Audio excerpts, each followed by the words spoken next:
Kamu kena Karik? Tidak. Tia, si suster ini tiba-tiba mengeluarkan pisau kecil dari bajunya, Wak.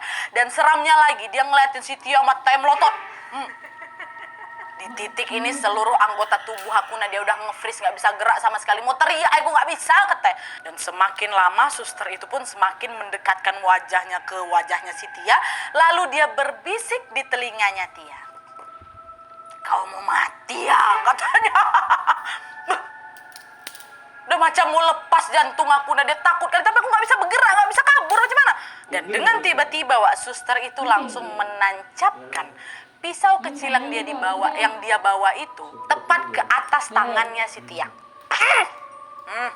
Dan waktu tertancap itu, Wak, Tia langsung berteriak macam orang kesurupan.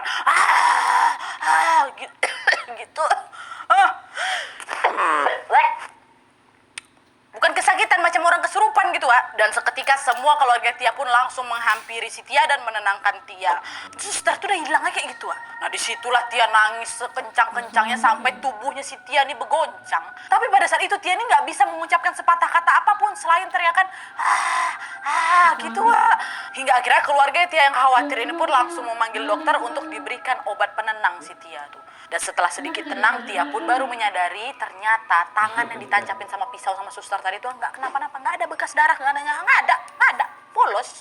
Nah barulah di sini Tia udah mikir aneh-aneh, kenapa aku akhirnya ini digangguin terus ya? Tapi dia ini nggak bisa cerita ke siapa-siapa, Wak, termasuk sama orang tuanya. Kenapa? Gara-gara orang tuanya Tia ini tipikal yang skeptis sekali lah, nggak percaya sama hal-hal gaib kayak gitu, Wak. Udah dia pendam aja lah sendiri akhirnya kan. Nah terus singkat cerita, Tia ini pun udah baikan, terus diizinin balik ke rumah. Akan tetapi dia belum bisa langsung ke sekolah, Wak, karena masih dalam masa kayak pemulihan gitulah.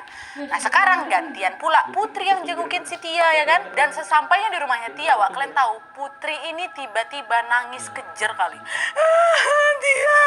Tia, kata tiba-tiba ngejenguk, bukannya menghibur malah menangis depan si Tia. Tia yang melihat tingkah aneh kawan itu pun langsung nanya, kau kenapa Putri, ngapa kau nangis? Dan disitulah, Wak, Putri mengatakan, aku minta maaf ya, kayaknya setan yang neror aku ini sekarang udah gantian neror kau, katanya. Apa maksud kau nih, Put? Kau ingat kan sosok perempuan yang senyum yang ngeri kali kau bilang tuh, dia udah gak ganggu aku lagi, Tia udah gak ada, sekarang malah kau yang jadi digangguin kan, katanya. Nah Tia yang mendengarkan hal itu pun udah gak bisa berkata apa-apa lagi, Wak, sehingga dia cuman terdiam aja dia. Tapi dalam hatinya Tia tuh berpikir, oh pantesan akhir-akhir ini aku mengalami kejadian horor terus. Nah di situ mereka ngobrol-ngobrol tuh cukup lama. Si Tia menceritakan apa yang dialami, gangguan apa yang dialami. Putri juga, oh kayak gitulah, Wak. Hingga akhirnya Putri pun berpamitan pulang. Nah sampai sini sebenarnya Tia udah nggak ngalamin teror mengerikan lagi, Wak. Memang enggak. Hingga tibalah suatu hari di mana dia mengalami satu kejadian yang sangat membekas sekali dalam ingatannya. Apa ini penutup yang paling epic nih, Wak.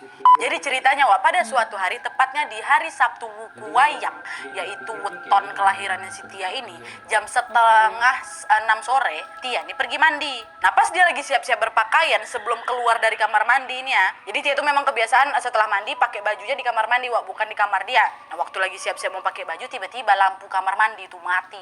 Otomatis Tia panik lah kan, Wak, dan dia pengen buru-buru keluar dari kamar mandi itu. Dia carilah ganggang pintu kamar mandi itu kan sambil meraba-raba, karena posisi memang gelap kali, Wak, nggak ada sinar cahaya yang masuk.